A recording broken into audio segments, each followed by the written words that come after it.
নমস্কার বন্ধুরা, চম্পাস কিচেনে সবাইকে স্বাগত জানাই। আজকের রেসিপি হচ্ছে জ্যান্ত জিওল মাছ মানে টাকি মাছের তেল ঝাল। খুব সহজে ঘরে থাকা উপকরণ দিয়ে চটজলদি এই রান্নাটা আমি কি করে করি, চলো তার রেসিপিটা চটপট দেখে নেওয়া যাক। গরম ভাতের সাথে এই জ্যান্ত জিওল মাছের তেল ঝাল খেতে কিন্তু জাস্ট অসাধারণ লাগে।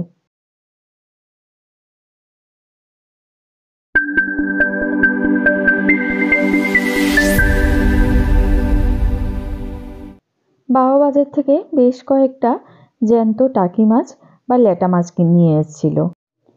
মা বালতিতে জলের মধ্যে এগুলোকে জিয়ে রেখেছে। আজ সানডে, তো মারও স্কুল ছুটি আছে, তো ভাবছে মা এই মাছগুলো কেটে নিক এই সুযোগে, আর কিছু একটা রান্নাও করা যাবে। এরকম জ্যান্ত মাছ আমি কাটতে পারবো না, মাই একটুখানি ছাই মিশিয়ে কেটে নিচ্ছে। মাছগুলোর গায়ে এত শক্তি দেখো, পিছলে পিছলে হাত থেকে বারে বারে পড়ে যাচ্ছে।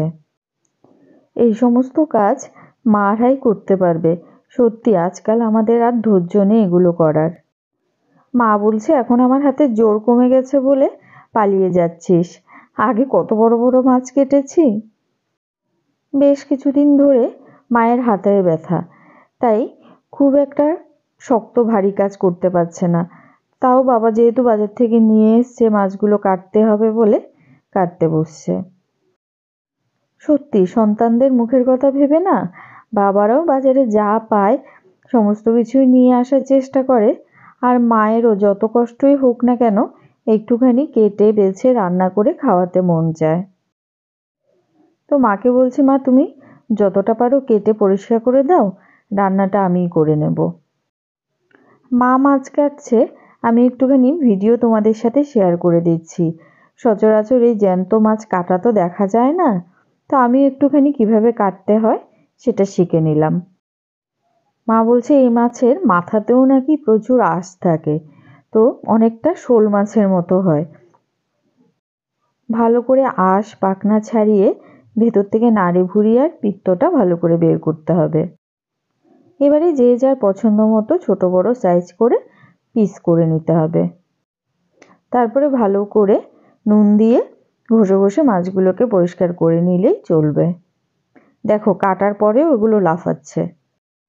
তো মা আমাকে মাছ কেটে ভালো করে ধুয়ে পরিষ্কার করে দিয়েছে। তো এবারে বলছে নে রান্নাটা তুইই কর। ততক্ষণে মা যেহেতু মাছ কেটেছে স্নান করে পুজোটা দিয়ে নেবে। আমি বললাম ঠিক আছে, আমি রান্নাটা করছি। মিক্সিং জারে 5-6 কোয়া রসুন দিয়ে দিচ্ছি, 5-7টা কাঁচা লঙ্কা আর একটা ছোট সাইজের পেঁয়াজ কুচোনো। সামান্য জল দিয়ে মশলাটা বেটে নেব। গ্যাসে কড়াই গরম করে দিয়ে দিচ্ছি মোটামুটি 4 টেবিল স্পুনের মতো রিফাইন্ড অয়েল। তবে তোমরা চাইলে সর্ষের তেলেও রান্নাটা করতে পারো। তেলটাকে ভালো করে গরম করে কড়াইয়ের চারধারে লাগিয়ে নিচ্ছি। এবারে নুন হলুদ মাখানো টাকি মাছ গরম তেলে দিয়ে দিলাম। 3-4 মিনিট মিডিয়াম আঁচে মাছগুলোকে ভেজে নেব। জ্যান্ত জিওল মাছ খুব বেশি কড়া করে ভাজতে হয় না, হালকা ভাজা হলে ভালো করে তেল ছেঁকে নামিয়ে নেব। মাছ ভাজা হয়ে গেছে, মাছগুলোকে একটা বাটিতে তুলে নিচ্ছি। ওই কড়াইতে দিয়ে দিচ্ছি আরও 2 টেবিল স্পুন রিফাইন্ড অয়েল। গরম তেলে দিচ্ছি 1/2 টিস্পুন কালো জিরে আর একটা কুচানো পেঁয়াজ। মিডিয়াম আঁচে 2 মিনিট সময় নিয়ে পেঁয়াজ কুচানোগুলোকে লাল করে ভাজতে হবে। পেঁয়াজ দেখো লাল লাল করে ভাজা হয়ে গেছে। এবারে এর মধ্যে আগে থেকে বেটে রাখা মশলাটা দিয়ে দিচ্ছি। একটুখানি নাড়াচাড়া করে নেব তেলের মধ্যে, তারপরে পরপর গুঁড়ো মশলা দেব। সবার প্রথমে দিচ্ছি 1 টিস্পুন নুন, 1/2 টিস্পুন করে দিচ্ছি হলুদ গুঁড়ো, 1/2 টিস্পুন কাশ্মীরি লঙ্কা গুঁড়ো আর 1/2 টিস্পুন জিরে গুঁড়ো। মিক্সিং জারটা ধুয়ে সামান্য জল দিলাম। এতে করে বাটা মশলার সাথে গুঁড়ো মশলাগুলোও ভালো করে মিশে যাবে আর ভালোভাবে কষানোও হবে, পুড়ে যাবে না আর মশলাটা। মিডিয়াম টু লো আছে 3 থেকে 4 মিনিট নাড়াচাড়া করে মশলাটাকে ভালো করে কষাতে হবে।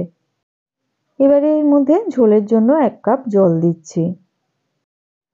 খুব বেশি পাতলা ঝোল হবে না, টাকি মাছের গা মাখো মাখো ঝোল হবে, সেই বুঝেই জলের পরিমাণটা ব্যবহার করবে। গ্যাসের আঁচটা হাইতে করে দিয়েছি, ঝোল ফুটে উঠেছে। এবারে ভেজে রাখা টাকি মাছগুলো দিয়ে দিলাম।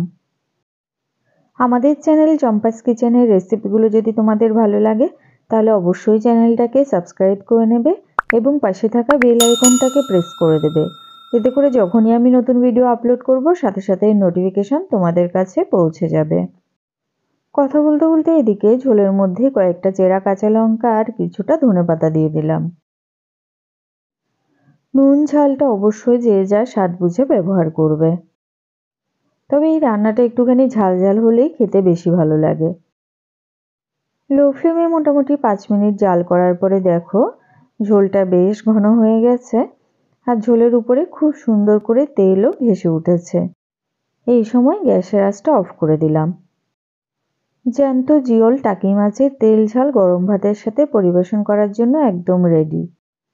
রেসিপিটা কেমন লাগলো অবশ্যই কমেন্ট করে জানাবে। ভালো লাগলে লাইক করবে, তোমার বন্ধুদের সাথে ভিডিওটাকে শেয়ার করতে কিন্তু একদম ভুলবে না। এতক্ষণ আমার পাশে থেকে ভিডিওটা দেখার জন্য অনেক অনেক ধন্যবাদ। ভালো থাকবে, সুস্থ থাকবে। পরের ভিডিওতে আবার দেখা হবে। বাই।